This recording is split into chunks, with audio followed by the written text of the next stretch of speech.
So he has to work with the Institute, and he also has to work with the Downworlders. So he's just trying to establish himself once again as pack leader and also a liaison. But there's a little bit of a disconnect there.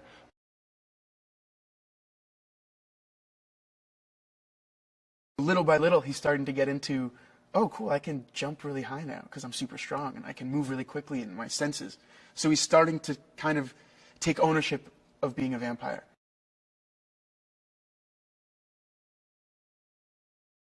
He's on the run from kind of the Clave and also trying to get away from the Circle and to usurp Valentine. So he's in this place where he really does have to choose to the light side or the dark.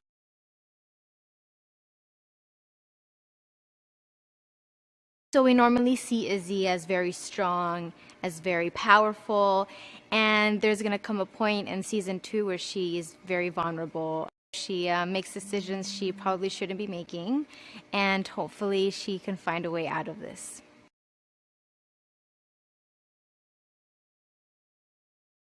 Although he has a lot of tools and he has a lot of answers and a lot of knowledge and wisdom, there's also a lot of things that he is still trying to figure out that you would think someone immortal has figured out over centuries and centuries. And I think for Magnus this season, you know, we go a little in depth of his history with Camille, his past relationships, and also his friends, which characters that we've grown to love from season 1, for instance, played by David Castro Raphael.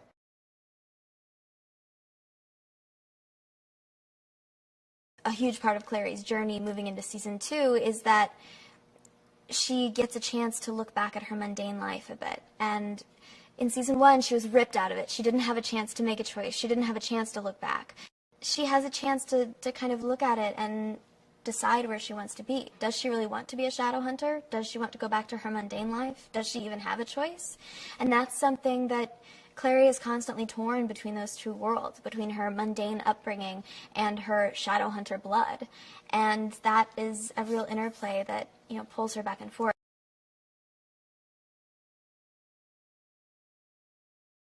In season 2, we get to learn a little bit more about Jason and Alex's past, how they met, how they became Parabatai, and then that becomes a major issue in the beginning of the season, because, you know, we begin to feel for what it is exactly that defines their relationship and what makes them so upset when they're apart. And that causes significant challenge for Alex.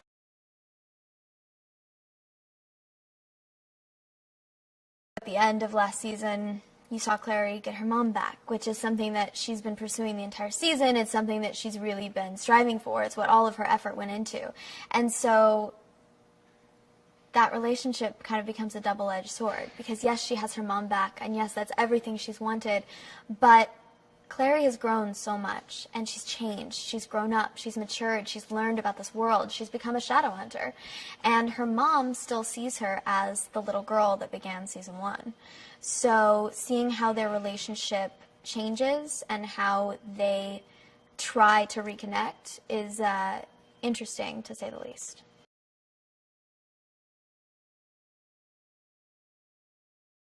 So there is this new guy in the Institute. His name is Aldertree. Is he bad? Is he good? We don't know yet. Especially his relationship with Isabel. It's going to be very interesting. And he's going to probably take Isabel in a path that she shouldn't be going to.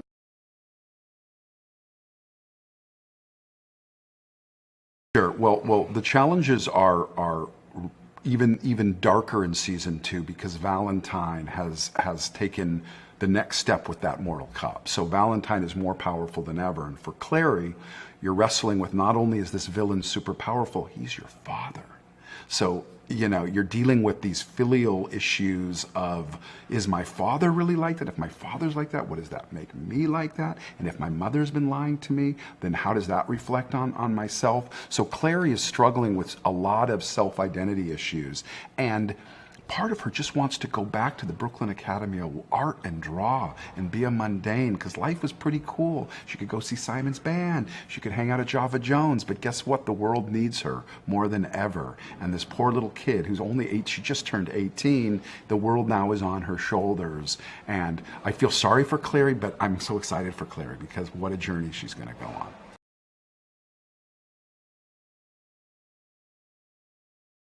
Well, our first foray into television was Smallville, and we started in season 2 and ended up running the show in season 8 with another writing team. So that was kind of our beginning and an incredibly valuable experience for ourselves and actually for Shadowhunters.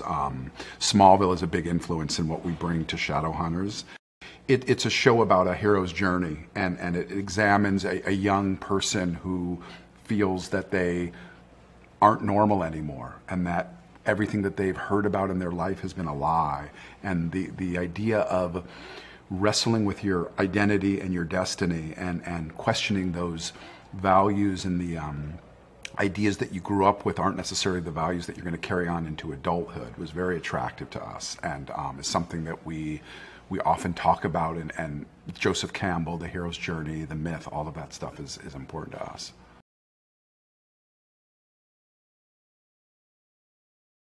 Well, I think the first thing we wanted to do is really delve into the characters and make sure we're getting the most out of the characters and what Cassandra Clare created in the books and the relationships between them, and sort of take a step back. So we wanted to take a step back and just see how we could best harness the energy between the characters and their sort of growth and their coming of age stories.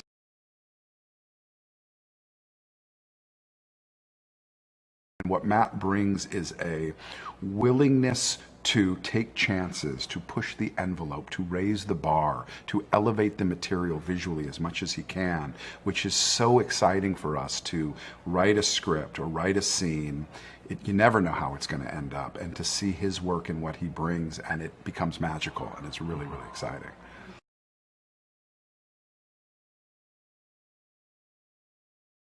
It's looking like a movie, which is really cool. It's Matt's bringing this flavor of authenticity and realism to the show, which is really developing it and progressing us in a way that we have always wanted to aim to. So Matt's a real asset to this team.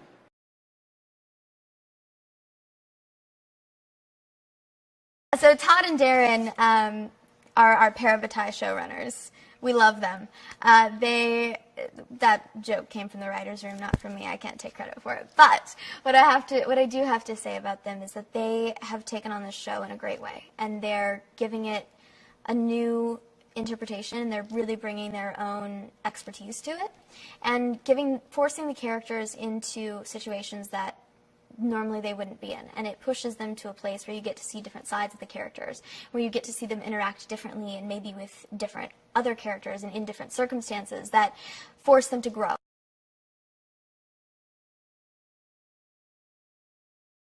Season 2, I mean, you know, we have dozens and dozens of great characters coming in and out. You know, obviously all the trees is different. We have Gretel, you have Maya. There's going to be a lot of plot twists that that really excited for the fans to see.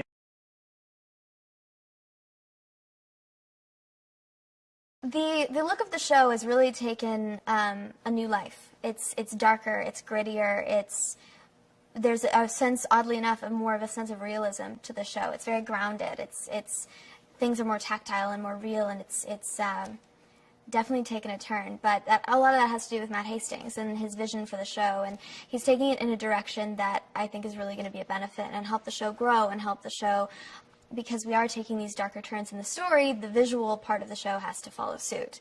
But he's been just a joy to work with, and his vision and attention to detail are just impeccable.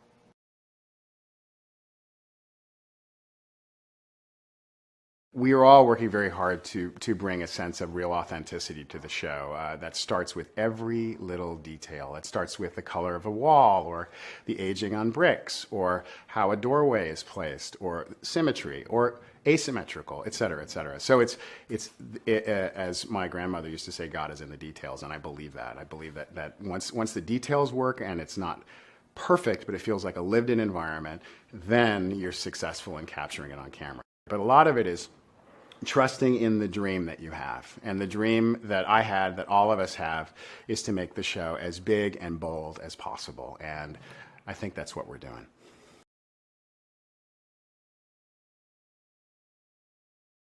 I approach it with a seriousness of purpose. The most important thing for me in a genre show is that it feels grounded and real, that you feel like these people could exist in and amongst your friends, and they could exist in society as it exists. So really giving it the respect it deserves. It's a long, undead genre for the vampires. It's been around for a long time. And I think the stuff that really works is the stuff where you have relatable characters, and that the genre is the icing on top of it. So creating a world where these extraordinary beings could really exist. So I think in the end, it's about respecting the audience and delivering something that is uncommon.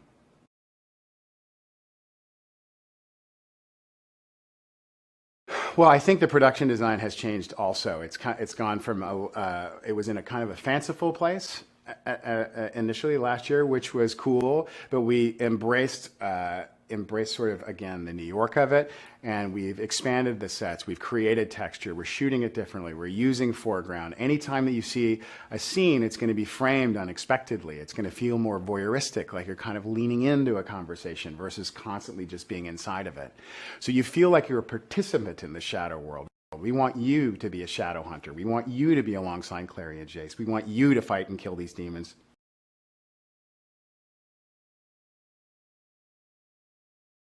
I think the fans will be really surprised to see the stunt work. It is a level that you don't normally see on television, and the cast has been training all year long for this. We have this new stunt coordinator, Darren McGuire, and he's coming up with stuff that's blowing our mind on a daily basis. So stunts are going to be to the next level. Visual effects are going to be to the next level.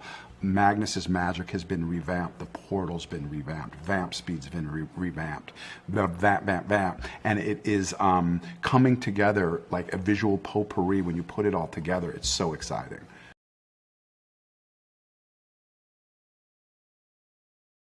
I think audiences will be happy with our new special effects this year, and also the development of how werewolves change. It's going to be a lot different from what you saw last year with just the kind of lightning strikes. You're going to see you're going to see them turn, which I think is probably like the heart of a werewolf story. You want to see that transformation from human to werewolf.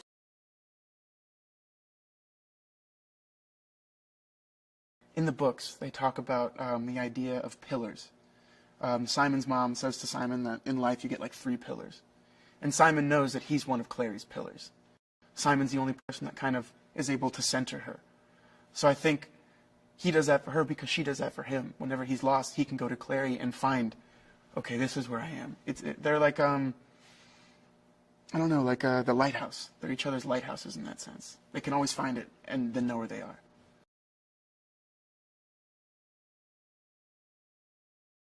Starting off as almost like a friendship, and then, evolving into somewhat of a relationship. But I think what's interesting is seeing kind of how that develops, as opposed to, one day you kiss and the next day you're in a relationship. That it doesn't happen that way. And I think what's interesting about this season is what we're trying to do is to develop it and to make it very real and grounded. What any relationship you get into, there's trust, there's question.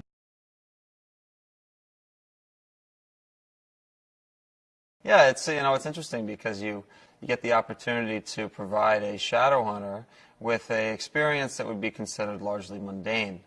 That's not really Alex's vibe, So it might not go right, or maybe it does.